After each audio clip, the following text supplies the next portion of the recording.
TDP Janasena కూటమి అభ్యర్థులకు సంబంధించి ఇవాళ తొలి జాబితా విడుదల కానుంది. మరికొద్ది గంటల్లో చంద్రబాబు పవన్ కళ్యాణ్ ఫస్ట్ లిస్ట్ లో అభ్యర్థుల్ని ప్రకటించనున్నారు. 60 నుండి 70 మంది అభ్యర్థుల పేర్లు తొలి జాబితాలో ఉండే అవకాశం ఉంది. 50కి పైగా టీడీపీ, 10కి పైగా జనసేన అభ్యర్థుల్ని అనౌన్స్ చేయబోతున్నారు.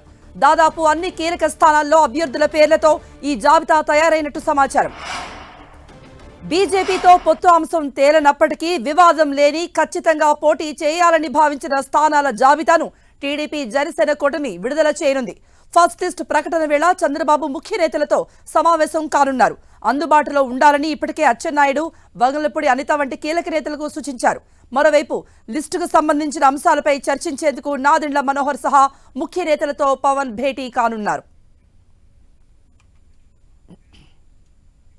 ఇక మరిన్ని అప్డేట్స్ మా ప్రతినిధి రవిచంద్ లైవ్ లో అప్డేట్స్ ఇవ్వడానికి సిద్ధంగా ఉన్నారు. రవిచంద్, ఈ రోజు టీడీపీ జనసేన అభ్యర్థులకు సంబంధించి ప్రకటిస్తారని తెలుస్తోంది. ఏ సమయానికి ప్రకటిస్తారు? ఇప్పటికే ఇవంతా కూడా దాదాపుగా అభ్యర్థులను ఖరారు చేశారా పార్టీ అధినేతలు?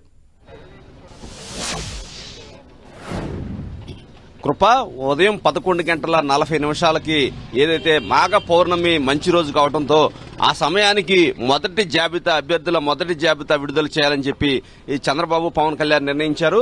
రెండు పార్టీలకు చెందిన అభ్యర్థులు ఈ మొదటి జాబితాలో ఉంటారు. టీడీపీకి చెందిన దాదాపు 50 నుంచి 60 మంది ఉండే అవకాశం ఉంది. జనసేనకు సంబంధించి 10 నుంచి 15 మంది అభ్యర్థులు ఉంటారని విశ్వసనీయ వర్గాల ద్వారా తెలుస్తుంది. టీడీపీ అధినేత చంద్రబాబు నిన్న సాయంత్రమే అమరావతి చేరుకున్నారు. 5 గంటల నుంచి ఆయన తుది జాబితా కసరత్తులో ఉన్నారు. మరోవైపు పవన్ కళ్యాణ్ కూడా రాత్రి మంగళగిరి పార్టీ కార్యాలయంలో ఉన్నారు. ఆయన కూడా మనోహర్ కావచ్చు, పలువురు సీనియర్ నేతలతో అక్కడ కూడా భేటీ అయ్యి మొత్తం కూడా చర్చిస్తూ ఉన్నారు. మొదటి జాబితాకు సంబంధించి ఎటువంటి వివాదం లేని సీట్లనే మొదటి ప్రాధాన్యతగా వీరు ఎంచుకున్నట్టు తెలుస్తుంది. ఎందుకంటే ఉభయ గోదావరి జిల్లాల్లో ఏదైతే రెండు పార్టీలు సీట్లు ఒకే సీట్ను ఆశించే సీట్లు అత్యధిక శాతం ఉన్నాయి. ఈ నేపథ్యంలో ఆశావాహుల్లో అయితే టెన్షన్ అయితే నెలకొందని చెప్పుకోవచ్చు. మొదటి జాబితా విడుదలైన తర్వాత ఏదైతే సీట్లు కోల్పోయే వారికి నచ్చజెప్పేందుకు కూడా ఒక వ్యూహం ప్రకారం ఈ రెండు పార్టీలు ముందుకు పోతున్నాయని చెప్పుకోవచ్చు. మొదటి జాబితాలో ఇప్పటికే సీనియర్ నేతలతో చర్చించిన తర్వాతే ఒక ఆమోదం తీసుకోవాలని చంద్రబాబు భావిస్తున్నారు. అందుకే సీనియర్ నేతలు ఇప్పుడే వెళ్లడం జరిగింది. యనమల రామకృష్ణుడు, అచ్చెన్నాయుడు, అదేవిధంగా అందగాని సత్యప్రసాద్, రామానాయుడు లాంటి సీనియర్ నేతలంతా కూడా చంద్రబాబు నివాసానికి చేరుకున్నారు. మరి కాసేపట్లో మరికొంతమంది సీనియర్ నేతలు వస్తారు. వారందరితో చర్చించి వారందరి ఆమోదంతో మొదటి జాబితా టీడీపీ వైపు నుంచి ఎంతమందిని సెలెక్ట్ చేస్తారో ఆ జాబితాను వారికి చూపించబోతున్నారు. వారి ఆమోదంతో పవన్ కళ్యాణ్ తో కలిసి ఈ జాబితాను విడుదల చేయబోతున్నారు. 11:40 మాఘం పౌర్ణమి రోజు మంచి రోజు కాబట్టి ఆ ముహూర్తానికి విడుదల చేయాలని చెప్పి పురోహితులు చెప్పిన మీదట ఆ సమయానికి విడుదల చేయాలని ఇరువురు కూడా నిర్ణయించుకున్నారు. పవన్ కళ్యాణ్ కూడా 10 గంటల తర్వాత చంద్రబాబు నివాసానికి వచ్చే అవకాశం ఉంది. ఇద్దరు కలిపి ఉమ్మడి విలేకరుల సమావేశం ఏర్పాటు చేసి మొదటి అభ్యర్థుల జాబితాని విడుదల చేయడానికి ఏర్పాట్లు అయితే రెడీ చేసుకున్నారు. మన నివాసం దగ్గర కూడా హడావిడైతే మనకి కనిపిస్తుంది. సీనియర్ నేతలంతా కూడా చేరుకుంటున్నారు. ఎందుకంటే టీడీపీ చరిత్రలో చంద్రబాబు అధ్యక్షుడైన తర్వాత కూడా ఇంత సార్వత్రిక ఎన్నికలకు ఇంత ముందుగా ఎప్పుడు కూడా మొదటి జాబితాను విడుదల చేసిన సందర్భాలు లేవు. ఎందుకంటే ఆఖరి వరకు నాన్చుతారని చంద్రబాబుకి పేరు ఉంది. కానీ దానికి భిన్నంగా మొదటిసారి అభ్యర్థుల జాబితాను చాలా ముందుగా మొదటి జాబితాను విడుదల చేయబోతున్నారు. అదిగాక పొత్తులో ఉన్నప్పటికీ కూడా చంద్రబాబు ముందే జాబితా విడుదల చేస్తున్నారు. మరోవైపు ఈ కూటమిలో బీజేపీ చేరుతుందన్న వార్తల నేపథ్యంలో వారు ఏవైతే సీట్లు ఆశిస్తున్నారో ఆ సీట్లను మాత్రం ఈ మొదటి జాబితాలో ఉండే అవకాశం కనిపించట్లేదు. పార్లమెంటు స్థానాలను కూడా కొంత ఆపే అవకాశం అయితే మనకి చాలా స్పష్టంగా కనిపిస్తుంది.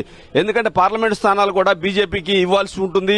ఈ నేపథ్యంలో వారితో చర్చల నేపథ్యంలో కొంత క్వశ్చన్ అయితే చంద్రబాబు ఉంచుకుంటున్నారని కూడా చెప్పుకోవచ్చు.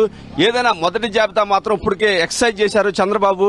మొదటిసారిగా ఇప్పుడు వరకు పార్టీ నేతలు ఎవరిని కూడా ఈ చర్చల్లో ఇన్వాల్వ్ చేయలేదు.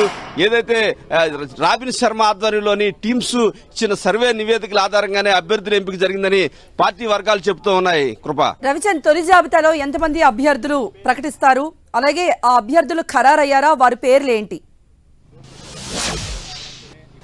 ఎటువంటి ప్రచారం జరుగుతోంది? మొదటి జాబితా సంబంధించి కూడా చాలా జాగ్రత్తగా వ్యవహరిస్తున్నారు. అంటే మొదటి జాబితాలో ముఖ్యంగా ఏదైతే సిట్టింగ్ ఎమ్మెల్యేలకి అత్యధిక ప్రాధాన్యత ఉందని చెప్తున్నారు.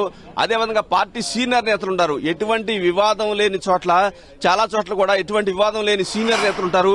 వారి పేర్లు మాత్రమే విడుదల చేసే అవకాశం ఉంది. ఏదైతే జనసేనతో కావచ్చు, బీజేపీతో కావచ్చు, వారికి ఇచ్చే అవకాశం ఉన్న స్థానాలను పక్కన పెడతారు. అదేవిధంగా ఒక సీటు కోసం 4-5 పోటీలు పడే దగ్గర కొద్ది కాంపిటీషన్ ఎక్కువ ఉన్న సీట్లను కూడా కొంచెం పక్కన పెట్టే అవకాశం ఉంది. మిగిలిన సీట్లు మాత్రమే వివాదం లేని, ఇబ్బంది లేని సీట్లు మాత్రమే విడుదల చేసే ఉంది. ఎందుకంటే పార్టీలో కొన్ని చోట్ల ఏదైతే ఒక నియోజకవర్గాన్ని ఒక అభ్యర్థి పోటీ పడుతున్నారు, వారు సీనియర్ నేత అయి ఉంటారు.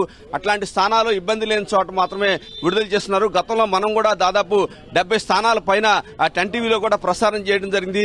దాదాపుగా ఆ స్థానాలకు ఎటువంటి ఇబ్బంది లేదు. ఎందుకంటే పార్టీలో కాంపిటీషన్ కావచ్చు, ఎటువంటి వివాదాలు లేవని భావించే సీట్లు మాత్రమే ప్రకటించే అవకాశం ఉంది. అయితే ప్రధానంగా ఇక్కడ ఉభయ గోదావరి జిల్లాలో జనసేన, టీడీపీ ఆశించే స్థానాలు, ఒకే స్థానాన్ని ఆశించే సీట్లు ఎక్కువగా కనిపిస్తున్నాయి.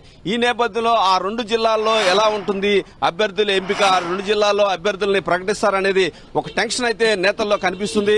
అయితే వాటిలో ఇప్పటికే పవన్ కళ్యాణ్, ఎందుకంటే పవన్ కళ్యాణ్ 10-15 సీట్లు ప్రకటించినప్పటికీ అవి ఉభయ గోదావరి జిల్లాలోనే సింహభాగం ఉండే అవకాశం ఉంది. కాబట్టి అక్కడ టీడీపీ నేతల నుంచి ఎటువంటి రెస్పాన్స్ వస్తుంది, ఆ స్థానాల్లో సీటు ఆశించే టీడీపీ నేతలు ఏ విధంగా దీనికి రెస్పాండ్ అవుతారనేది కూడా ఇక్కడ ఒక చర్చ జరుగుతుంది. అయితే ప్రధానంగా ఎటువంటి వివాదం లేని మాత్రమే మొదటి జాబితాలు విడుదల చేస్తున్నామని చెప్పి టీడీపీ వర్గాలు అయితే చెప్తున్నాయి. ఏదైనా 11 గంటల తర్వాత మొదటి జాబితాల పేర్లపై ఒక క్లారిటీ వచ్చే అవకాశం ఉంది. ఎందుకంటే ఈ విషయంలో ఎటువంటి లీక్స్ కూడా బయటికి రావడం లేదు. ఎందుకంటే చంద్రబాబు మొదటిసారిగా పార్టీ నేతలు ఎవరిని ఇన్వాల్వ్మెంట్ లేకుండా మొత్తం కూడా హైదరాబాద్ లోని బ్యాక్ ఆఫీస్ ఏర్పాటు చేసుకుని ఏ విషయాలు కూడా ఆంధ్రప్రదేశ్ ఆఫీసు కావచ్చు, ఇక్కడ ఎవరికి కూడా తెలియకుండా కొంత జాగ్రత్త వహించారని చెప్పుకోవచ్చు. చంద్రబాబు, లోకేష్, అదేవిధంగా రాబిన్ శర్మ, ప్రశాంత్ కిషోర్ లాంటి ముఖ్యమైన నేతలు మొత్తం ఎక్సైజ్ చేసి ఈ లిస్టును తయారు చేశారని చెప్పి టీడీపీ వర్గాలు అయితే చెప్తున్నాయి. ఇప్పుడు వరకు కూడా లిస్టుపై అన్ని ఊహాగానాలే తప్పించి అధికారికంగా ఎటువంటి సమాచారం లేదని చెప్పి పార్టీ వర్గాలు అయితే చెప్తున్నాయి. నిన్న రాత్రి డిసైడ్ అయింది టికెట్ రిలీజ్ చేయాలి ఈ రోజు మొదటి జాబితాని. అప్పటి వరకు కూడా పార్టీ నేతలు ఎవరికి కూడా ఈ సమాచారం లేదని చెప్పుకోవచ్చు. కృప ప్రస్తుతానికైతే 9 గంటలు అవుతుంది. ఇప్పుడే 9 గంటలు దాటింది. సీనియర్ నేతలంతా చంద్రబాబు నివాసానికి చేరుకుంటున్నారు. వారి ఆమోద ముద్ర తీసుకుంటారు. ఆ తర్వాత పవన్ కళ్యాణ్ వస్తారు. ఇద్దరు కలిసి అభ్యర్థుల జాబితానైతే మొదటి జాబితాని 11 గంటల 40 నిమిషాలకి విడుదల చేయబోతున్నారు. కృప. ఓకే రవిచంద్.